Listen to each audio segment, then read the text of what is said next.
What's going on, everybody? Welcome back to Sector for Nerds. I'm Ryan Brower, and today we are here to chat about the Mandalorian Chapter 23, The Spies. But before we do that, make sure you guys like this video and subscribe to the channel. I'm trying to reach 1,000 subscribers by the end of this year. If we do that, we will do a watch party live stream of an entire Star Wars trilogy. Make sure you guys are staying tuned because I've got a lot of great content on my channel going right now. I have a lot of reaction videos from trailers that appeared at Star Wars Celebration. I'm also going to be doing a video breaking down my overall thoughts on all the big news coming out of Celebration, so stay tuned for that. So much great content, you guys, so make sure you guys subscribe. It's free and it really helps support me as a content creator. Thank you guys. Okay, you guys, we have so much to talk about from this episode. This episode, I think, is probably one of my new favorite episodes of The Mandalorian. I don't know if it's necessarily my favorite, but it's like definitely up there. Like we're talking like top 5. This was incredible. We start out with Elia Kane, and she sends a message to our boy, Moff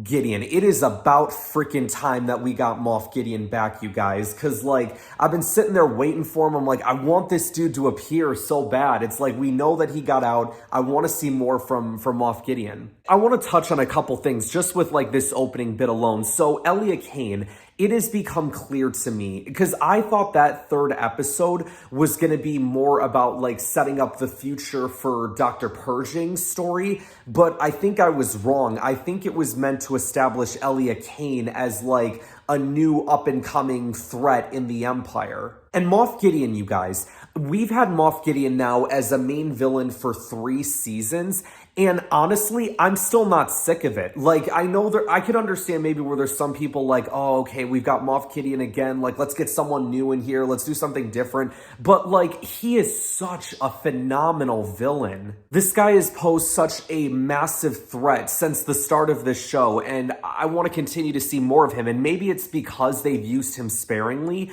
that it's kind of helped with that, because season 1, he was only in 2 episodes. Season 2, he had a little bit more involvement, but it was also like whenever he did show up, I feel like most of the time it would be like for the final 5 minutes of the episode. I remember back during that time, during Mando season 2, that was kind of like my joke going in those discussion videos, was like the annual Moff Gideon shows up in the final 5 minutes of the episode moment. You know what I'm saying? And we see him walk through like this corridor with all these like suits and stuff. I'm like, oh, are they cloning people? What's going on here? He goes to like this council meeting. I think it's called the Shadow Council, they said. And they're talking about some stuff, like they bring up Project Necromancer a couple of times, which I believe from what they were saying, it sounds like a way to insert new leadership within the remnants of the Empire. But we got a Grand Admiral Thrawn reference, which is big because we know, you know, judging by the Ahsoka series, that Thrawn is coming back and there is going to be a threat. We also know, because of Star Wars Celebration, that there is going to be a movie directed by Dave Filoni that takes place in the Mandalorian timeline. I think that Thrawn is going to be the main villain of that movie, and I'm so looking forward to it. I know there's been a lot of people that have been down on season 3, and while I understand it to an extent, granted, it hasn't been my favorite season. I still think season 2 has been better, but there have been some really good episodes in this series, you guys, like this episode being one of them. I really enjoyed that pirate episode as well. I thought that was one of my favorite episodes as well, was that one episode. I can understand maybe we're like, you know, the Dr. Pershing episode threw some people off. Obviously, last week, made no secret, I wasn't a fan of that episode, and I know there was a lot of people that weren't a fan of that episode, and I can understand where people might think like, oh, it's become more about Bo Katan, it's not so much about Din anymore. Obviously, there's been reports that Kathleen messed with things with, you know, bringing Grogu back too soon, and, you know, I think we're gonna have a whole discussion on that later, you guys, but like, Grogu has really brought little to nothing when it comes to this season, you know what I'm saying? And like, I hate to be that guy, but we'll get more into that maybe next week or in a future video. Let's stick with what's going on in this episode. So we talk about Thrawn, and then there's a couple people at this meeting, and I wouldn't have known who the guy was until Thrawn said his name, but that name was Captain PELLAEON. Now, Captain PELLAEON has significance in a couple of ways. There's the Legends route with him, right? Where he was a big part of the Heir to the Empire trilogy with Thrawn, the Imperial Navy, all that stuff. In terms of the new canon, in terms of what we see in Star Wars Rebels, We don't actually see him, but we do hear of him. Thrawn says at the end of that finale episode, right, when the Purrgil destroy the blockade or whatever, right, or the ships are gone, he's like, get Captain PELLAEON. And you hear him go through them like, they came out of hyperspace. I've never seen...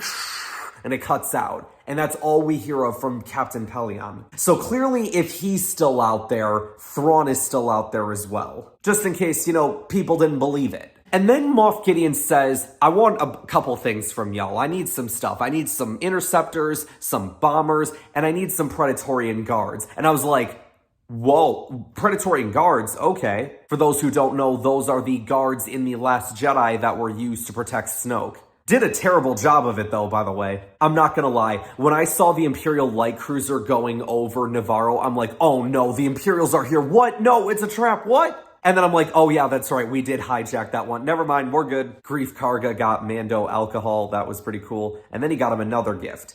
IG-11. Well, I guess IG-12 now. I thought it was pretty cool that they fit Grogu in it, but then I don't know, I feel like the longer it went on, the longer I became less interested in it. At first I'm like, oh, that's cool, he fits inside it. But I guess it's just a way for him to keeping up with all the other Mandalorians, so you don't have to keep cutting to him running around and jumping and everything like that. But it's kind of almost like Grogu really shouldn't be here in the first place right now, but whatever. But we unite the Mandalorians. Casca's back, and my girl got one line in this show, so it's all good. I want to see more from Casca. I really do. We've gotten to see other Mandalorians shine in this season, like Paz Vizsla being one of them, and we've seen Wolves get some spotlight. I guess she had that one episode in season 2 where she got to stand out for a little while. We also get some Bo Katan history in this scene, some backstory that we've been waiting for. That's why I said, guys, there was so much that happened in this episode that we gotta talk about. Bo Katan revealed that she surrendered to save her people, and that's why Moff Gideon took the Darksaber. Bo thought that,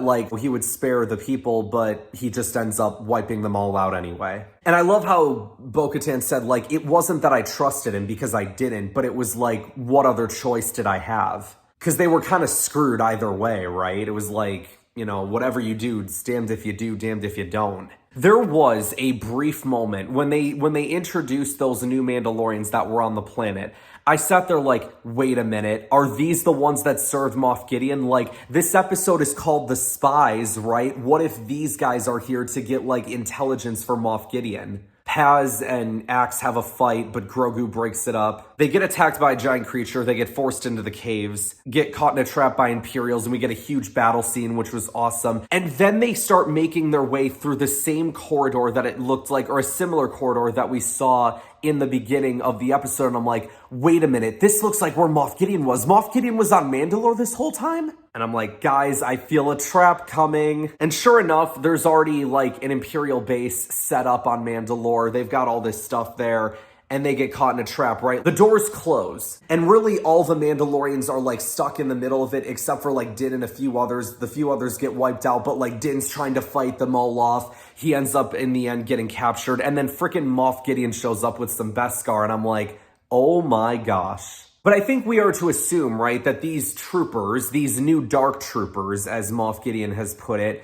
were the ones that rescued him. Because they said they were using beskar armor, right? And he said he's taking from all these civilizations, whether it be the cloners, the Jedi, even the Mandalorians, all of them can serve their purpose in bringing order back to the galaxy. They take Din away, and then Bo and Gideon have a little bit of a moment together, and they're like, we've got to stop meeting like this. And he's like, all right, this is the part where you give me the Darksaber and you announce that I'm the ruler of Mandalore. And then she kind of looks at Paz, and she's like, this is the way. They all, she backs up, they all start firing at the door, which I found kind of funny, but I'm sitting there well, that's not going to do anything. I'm like, oh, they're just setting up a distraction so Bo can cut a hole on the other side of the wall. And I think Gideon noticed that because he was like, open the door. Because otherwise I'm like, wait, why would you open the door? You have them trapped. What are you doing? And then I'm like, oh, right, because he sees that they're escaping. And I sat there thinking all right, is this hole going to be big enough for them all to fit? And Paz is a bigger dude. Is he going to fit through there?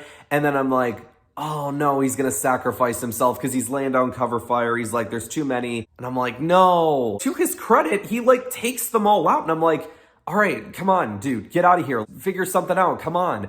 And then in come 3 Praetorian Guards. And at that point, I'm like, crap, he's not getting out of this. And they pretty much take him down with ease. He puts up a little bit of a fight, but in the end, they end up winning. This, for me, also saved the reputation of the Praetorian Guards because, you know, like, you see them in The Last Jedi. Like, yeah, they put up a fight against Rey and Kylo, but ultimately Rey and Kylo end up winning, right? So it's like, we need to reestablish these guys and show that they are a threat, and I think that this episode displayed that perfectly. Just like we had to reestablish Luke Skywalker as well, you guys, because we know what the sequel trilogy did to him, so that's what Jon and Dave are here to do, man, to restore the reputation of characters that need it. Even Praetorian Guards. Shout out to the Praetorian Guards out there. Also screwed you because you killed Paz Vizsla. So Jon Favreau's Mandalorian is dead. Not the first time Jon Favreau has died as a Mandalorian, but yeah, I mean, I think I did hear somewhere, though, I don't know if this is true, but, like, Jon Favreau wasn't playing Paz Vizsla anymore. Like, he wasn't in the suit or anything like that. Can we trust Bo Katan now?